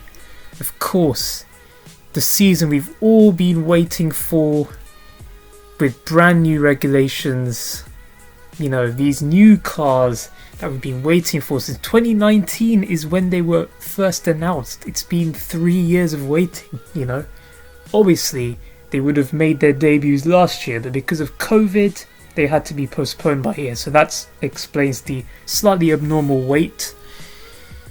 But the anticipation is there. I can feel the blood coursing through my veins as I look forward to the start of the new season. It's going to start this week. We're finally going to see these cars. These cars, they really need to deliver because the FI have been working on this for a very long time. Apparently they're going to improve the racing by allowing cars to follow closely with each other. Now, of course, the drivers in pre-season testing have been saying some encouraging things, saying, yes, I notice a positive difference. We can actually follow much more closely. Now, this is reassuring news. Now, that means if they can follow closely, maybe we can actually get rid of DRS and have some, some completely natural style of racing without any assists. That's the hope, anyway. But of course, a lot has happened already. The season hasn't even started, but so much has already happened. Obviously, the terrible events happening in Ukraine, Russia right now, which has meant that the current political climate has escalated. So, Uralkali or Uralkali, or however you pronounce that company, have had to withdraw their sponsorship, which has meant that Haas has had to change their livery 3 times. They've had 3 liveries already before the start of the season. So the Uralkali livery, then this plain white livery with a Haas logo on it, and now this kind of red and white livery, which I quite like actually.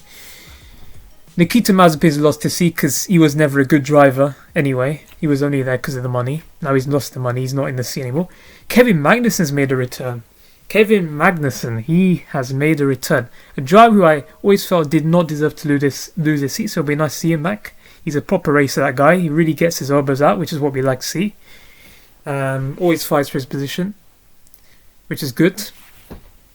And honestly, in terms of the cars, the way they look, I think they look absolutely beautiful. Like, for me, these are easily the best looking cars since 2008. Like I've always said, from about 2009 up until last year, the cars looked really ugly. Because in like 2009 to 2016, we had these we had this high and narrow rear wing, which I thought looked awful.